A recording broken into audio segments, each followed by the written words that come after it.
Hello everyone, I'm CharmingMan93. Some of you may have heard of me, most of you probably haven't, but I'm hosting the Tuesday edition of The Breakfast Club today, and I've been waiting for this for a long time now, and what better way to kick it off than with a topic that I've covered a few times on my channel, but not very often. It's in the broad scope of the free speech thing, and this is about humour and comedians, what they can joke about and what they can't joke about. So let's just kick things off with what I think about humour and what we should be allowed to joke about and what we should not joke about. Now, I'd like to make a distinction. There's joking about things and there's making joke things. Now, I think you can joke about almost any topic. Pretty much everything is off limits to me. Now, that doesn't mean I'm going to joke about everything and everyone all the time. I mean, context matters, all sorts of stuff matters. And sometimes I can't be bothered, sometimes it might be a bit rude in that situation, and I might not want to do that. In principle, I think you should be able to joke about any topic you want to, any person, anything really. Why? Well, because humour is a very good coping mechanism for terrible things that have happened to people, especially in my culture, at least the northern part of the culture. Humour was used very regularly to make light of the plight of the working class people and how they could basically just make themselves feel better about, working in a cotton factory for 16 hours a day or however long it was until the regulations. And next thing you know, this developed a comedic tradition, which next thing you know was being played in music halls and then later on in stadiums in the next 100 odd of years. So joking about these terrible conditions and making fun of yourself and other people and the poverty and the strife actually, one, helped them survive, but also developed a comedic tradition that until very recently it was going very strong. I think if we told these people not to joke about the fact that they were working in a cotton factory and losing limbs and joking about all these things, they might, one, not lasted very long.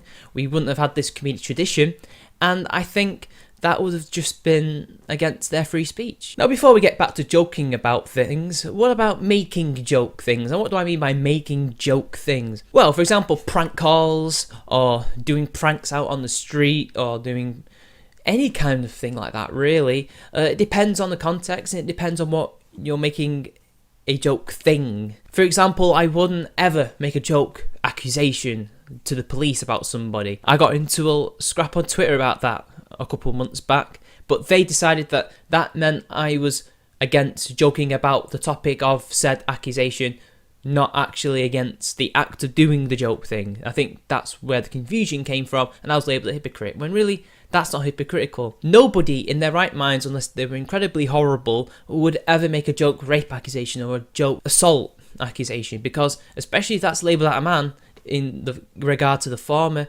you're gonna see a lot of angry pitchforks and flames going about to his house as soon as you say that, because as we know, these things will tar a man's reputation for life, no matter if he's found innocent or even guilty for that matter. Likewise, I don't agree with these fake pranks and these so-called social experiments that people like Joey Salad likes to do.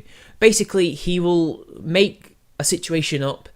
For example, one of the most controversial ones was going around, in fact this is many different videos, he was basically making black people look out to be horrible people and basically ill-informed or just completely close-minded, because he would go out into these communities or these ghettos with All Lives Matter signs, or he would leave a car out with Trump signs on, and he will pay actors, remember these are actors, they're fake, to go out, trash the car or to attack him himself, even though it's completely fake, even though it's totally, utterly silly, because it's unlikely to happen. The fact remains is that he is making these people look bad. He's making the whole community look bad. He's not saying this particular group of black people, it's all black people. That's what he's trying to insinuate. Now, whether or not there's a political thing behind it, or it's just a bad thing that he's ended up doing, like he's made it out to be something that it's not, I don't know. But those are things that I disagree with. Sure, you can joke about black people, you can joke about Trump, you can joke about politics, that's fine, but when you're actually making a whole demographic look bad, At what point is this simply just a joke? He's not meant to be taken seriously. Still, I don't think we should stop him from doing it. He can still do it if he wants, but he has to accept the consequences of said actions.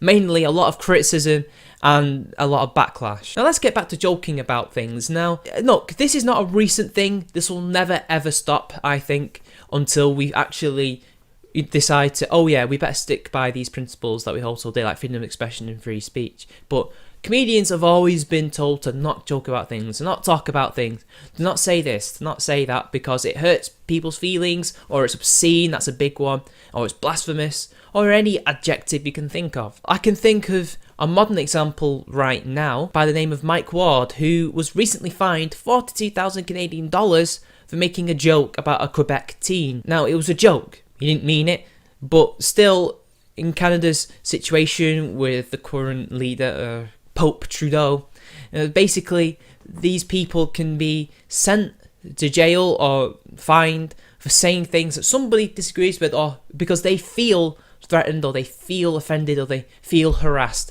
It's all based on feelings and not logic, and not due process either. Now, this is not new, of course. George Carlin was arrested for his 7 words that you can't say on TV routine. Likewise, Lenny Bruce, 10 years before him, was arrested based on obscenity for a schmuck routine where he says cocksucker live on stage. Likewise, 2 decades after that, although he never got arrested, Chris Rock was very harshly criticised and really attacked for his black people versus niggers routine, where he basically goes through the list of reasons why he dislikes this certain section of the black community who are feckless, they don't do anything, they cause trouble for black people, they make black people look really bad, they make them full of misery, and it's time for them to go. But people thought he was being racist to his own people, even though he wasn't. He was pointing out truths about that particular community. Such was the backlash that he never did a routine like that again, or at least that particular one. Now, we can't have reactions like this happening, because if this type of thing is normalised like it is now, well, people will stop talking about particular subjects. You know, maybe things that we need to talk about. If normal people, and not just journalists or politicians, are going out there and telling these people what they can and cannot say, and actually drumming up a backlash and a critical response to these people to try and force them not to say these things, like they did to Chris Rock and George Carlin, Mike Ward and Lenny Bruce, well then there becomes a whole culture of people being too afraid to bring up subjects in comedy which might have to be talked about, things that people need to talk about to create some kind of dialogue, and these dialogues don't happen because people are too afraid to bring them up in fear of being called racist, sexist, homophobic, obscene, etc, etc. This actually plays into the hands of politicians and corporations and all the powers that be and people who don't want you to talk about a particular thing because it hurts their interests, because now you can't talk about that, and they're free to do whatever they want because they can't be criticised. Because if they can't be criticised, they're free to do any bad thing that they want to do, and there's no one that can stop them unless somebody is brave enough to put their head up the parapet and get a headshot. And there's no more better example than this comedy club in the UK that has literally listed a ban of the types of jokes that you can't make. Now, the irony is not lost on me that it's the Mail, the Daily Mail, talking about this, as rightly pointed out by Dr. Vanderkam when he brought this up. Let's just get into it. It's the story that matters, not who wrote the story. Now, this club is called the Lolitics Comedy Club, and it has made acts abide by rules for enforced niceness. Jokes cannot be sexist, racist, homophobic, and disableist, I think they mean ableist, etc., because for some reason comedians can't make jokes about people, and for some reason their audience, or at least what they think their audience can't handle, are jokes about either themselves or other people. Which makes you wonder, why are these people making a comedy club, and why are this clientele going to this comedy club? I mean, don't you go to comedy clubs to be expected to laugh about things you might not laugh at in normal polite society, or you shouldn't laugh at, or laugh at yourself even though you're getting brutally roasted? Isn't that the whole point of going to a comedy performance? But not only have they banned that, they've banned ironic comments and banter with the audience to create a safe space. Now what's funny is they don't extend the same thing to conservatives.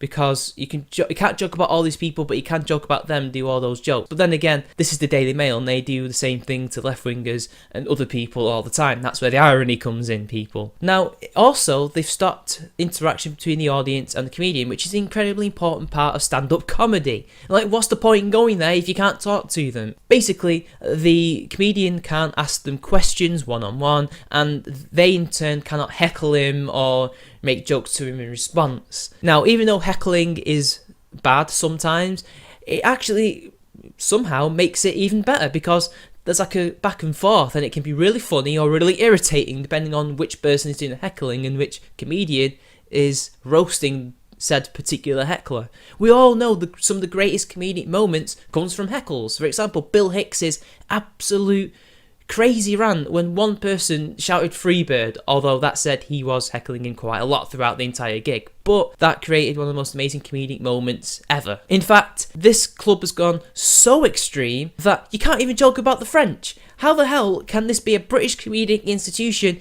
if you can't say I hate the French ironically, if you can't make a French joke? This is like the basis of British humour for God knows how long, like nearly 1,000 years. In fact, he even tells comedians not to say specific words like rape, as it may be triggering to people. But then again, why would these people go to this place anyway if they're going to get triggered by words?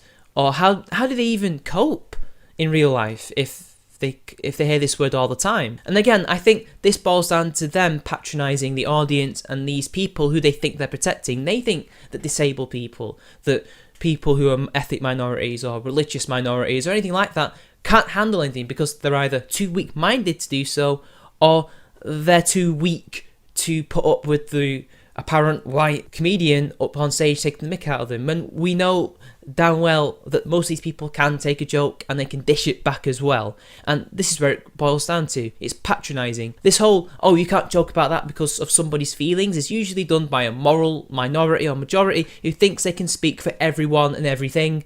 And basically these people are patronising idiots. Anyway, people, I think I've made my point very clear. I think we should allow comedians to joke about anything and anyone. No topic should be off limits, because as we can see, these things create dialogues. They can help people come to terms with bad events that happen in their lives, which is why I did things like not saying particular words like rape. Might not be triggering, it might actually be cathartic for these people. Now, obviously, there's a difference between joking about somebody or something and making joke things like joke accusations, joke pranks that make people look really bad, like Joey Salads. And I think there needs to be some kind of difference made between the two, but otherwise, joke about anything you want. Anyway, people, next up is Nathan Brendan Masters, and I'm bowing out for today. I'll see you all later.